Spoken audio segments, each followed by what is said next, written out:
kami ini orang suci, kami ini orang kudus, kami ini orang benar, kalian tidak.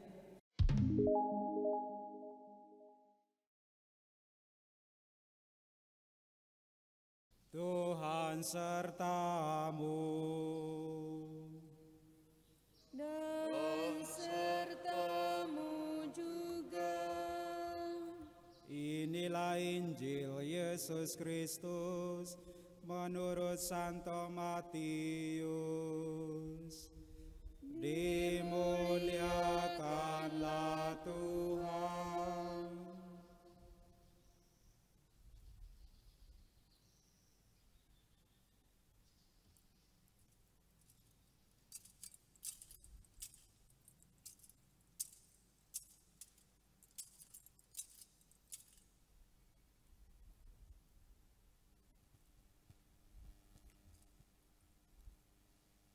Sekali peristiwa, Yesus berbicara kepada para imam kepala dan tua-tua bangsa Yahudi dengan memakai perumpamaan. Katanya, hal kerajaan surga seumpama seorang raja yang mengadakan perjamuan kawin untuk anaknya. Ia menyuruh hamba-hambanya memanggil orang-orang yang telah diundang ke perjamuan kawin itu. Tetapi orang-orang itu tidak mau datang. Raja itu menyuruh lagi hamba-hamba lain dengan pesan, katakanlah kepada orang-orang yang diundang itu, sesungguhnya hidangan telah kusediakan. Lembu-lembu jantan dan ternak piaraanku telah disembelih. Semuanya telah tersedia. Datanglah ke perjamuan kawin ini. Tetapi orang-orang yang diundang itu tidak mengindahkannya. Ada yang pergi ke ladangnya, ada yang pergi mengurus usahanya, dan yang lain menangkap hamba-hambanya itu, menyiksanya dan membunuhnya. Maka murkalah raja itu, lalu menyuruh pasukannya ke sana untuk membinasakan pembunuh-pembunuh itu dan membakar kota mereka. Sesudah itu ia berkata kepada hamba-hambanya, perjamuan kawin telah tersedia, tetapi orang-orang yang diundang tadi tidak layak untuk itu. Sebab itu, pergilah ke persimpangan-persimpangan jalan dan undanglah setiap orang yang kamu jumpai di sana ke perjamuan kawin itu. Lalu pergilah hamba-hamba itu, dan mereka mengumpulkan semua orang yang dijumpainya di jalan-jalan, orang-orang jahat dan orang-orang baik, sehingga penuhlah perjamuan kawin itu dengan tamu. Ketika raja itu masuk untuk bertemu dengan para tamu, ia melihat seorang yang tidak berpakaian pesta. Ia berkata kepadanya, hai saudara, bagaimana engkau masuk kemari tanpa mengenakan pakaian pesta? Tetapi orang itu diam saja.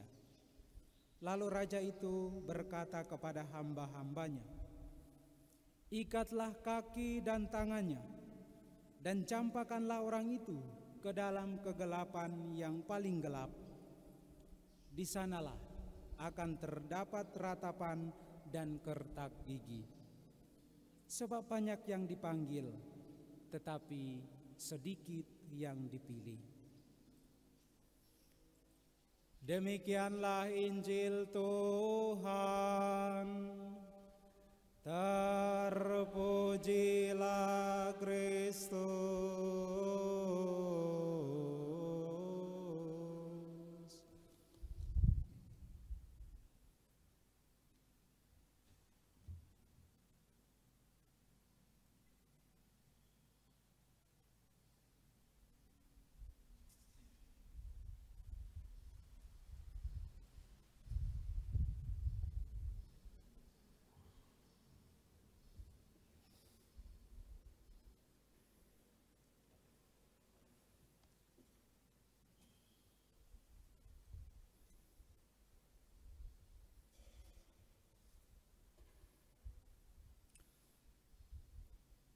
pada umumnya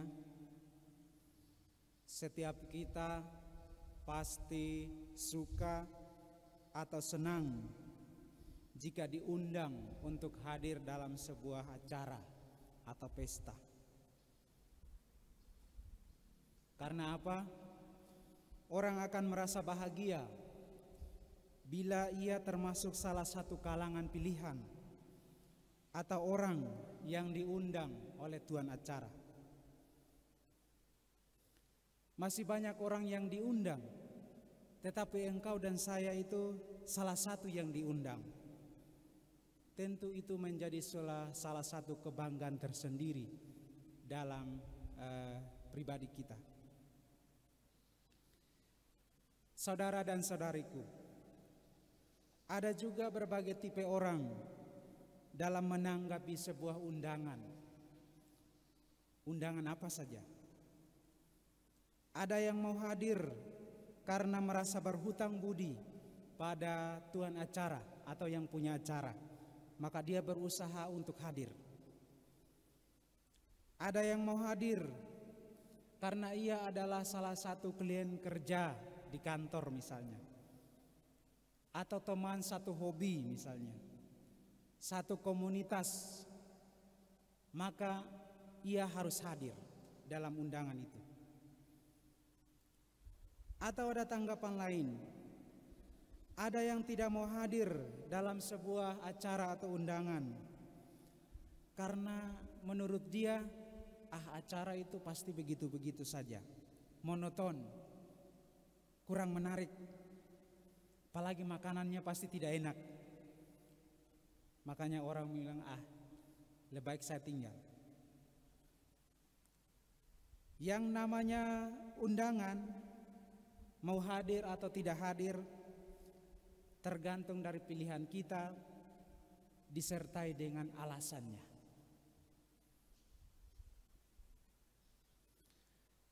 Nah, bagaimana saudara dan saudariku, seandainya hari ini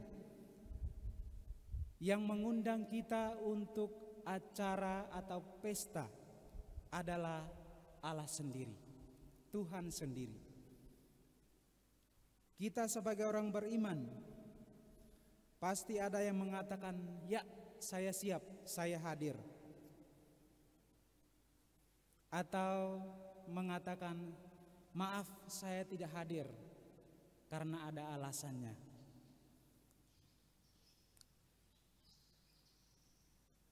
Terkait dengan undangan perjamuan ini, saya sebagai pastor dalam gereja saat ini ada sebuah fenomena, dan ini terjadi pada orang-orang muda.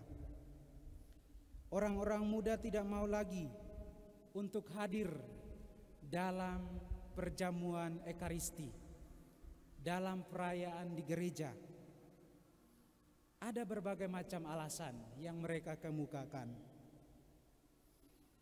Ada yang mengatakan bahwa perayaan Ekaristi kurang menarik, lagu-lagunya membosankan, ibadahnya tidak menarik. Ya, itu pendapat anak-anak muda. Mereka kurang tertarik dengan perayaan Ekaristi karena begitu, monoton, lagu-lagunya begitu-begitu saja, kurang menarik bagi mereka. Atau ada yang mengatakan bahwa saya mau pergi ke gereja tapi saya tidak ada baju gereja, saya tidak ada sepatu atau sendal ke gereja. Tapi kalau sudah ada, pemalas juga, sama saja. Setiap kita pasti ada alasan, diundang oleh Tuhan atau diundang untuk hadir dalam ibadat atau ke gereja, pasti ada saja alasannya. Bapak, Ibu, saudara-saudari terkasih, hari ini Yesus menawarkan satu perumpamaan yang mau menggambarkan tentang kerajaan Allah itu sendiri. Kerajaan Allah itu seumpama seorang raja yang mengadakan perjamuan pesta. Sudah disebarkan undangannya, tetapi orang-orang yang diundang tidak mau datang. Bahkan ada yang datang, tetapi karena tidak mengenakan pakaian pesta, maka ia disuruh pulang. Maklum bahwa yang punya hajatan atau tuan pesta ini adalah seorang raja. Maka kalau hadir dalam undangan itu harus berpakaian rapi. Kisah ini mau menggambarkan bahwa raja yang mengundang adalah Allah sendiri. Para undangan terhormat adalah umat pilihannya. Para hamba atau utusan adalah para nabi. Sedangkan orang-orang jalanan yang diundang untuk hadir adalah termasuk bagian dari umat Allah juga. Kita semua ibarat tamu dalam perjamuan atau pesta surgawi ini. Anda dan saya termasuk kalangan yang mana? Umat pilihankah? Para utusankah? Atau orang-orang yang lagi di jalan tetapi diundang masuk dalam perjamuan itu? Kita masing-masing bisa menyadari atau tahu menempatkan diri kita, siapa diri kita di hadapan Allah. Kalau Anda dan saya adalah tamu pilihan Allah, tentu ada kriterianya, syaratnya, pakaian pesta. Atau Anda seorang peziarah yang kebetulan lewat tetapi diundang oleh Tuhan juga, pasti ada syaratnya juga. Saudara dan saudariku, gereja merupakan himpunan orang beriman kepada Allah. Gereja bukanlah tempat khusus untuk orang-orang yang benar saja, orang-orang kudus. Kita semua orang diundang untuk menikmati kemuliaan Allah itu sendiri. Maka kalau dalam kehidupan bersama sering terjadi seperti ini, ada orang hadir sebagai hakim yang mengadili, sok-sokan menempatkan diri, kami ini orang suci, kami ini orang kudus, kami ini orang benar, kalian tidak, kami ini orang yang religius, kamu orang tidak. Tidak. Kita jangan sampai menjadi orang yang hadir mengadili sesama saudara yang lain. Tapi kita semua ini adalah anggota gereja, umat Allah sendiri. Kita semua diundang untuk masuk dalam perjamuan abadi. Namun sekarang tergantung dari kita masing-masing. Siapkah kita untuk menanggapi undangan Allah itu sendiri? Kalau Anda dan saya mengatakan siap, berarti sekarang dari kita adalah menyiapkan pakaian pesta. Pakaian pesta itu seperti apa? Pakaian pesta adalah simbol kelayakan dan kepantasan kita di hadapan Allah. Membangun hidup dalam kebenaran Injil adalah kunci keselamatan untuk masuk dalam perjamuan surgawi. Allah telah menyediakan segala-galanya yang ada di dunia ini. Nikmatilah dan manfaatkanlah sesuai dengan kebutuhan kita masing-masing. Jangan kita menjadi orang yang serakah, yang mengambil banyak, tetapi sebenarnya butuh sedikit. Mengenakan pakaian pesta berarti bahwa kita menyadari diri, siapa diri kita di hadapan Allah itu sendiri. Semoga demikian.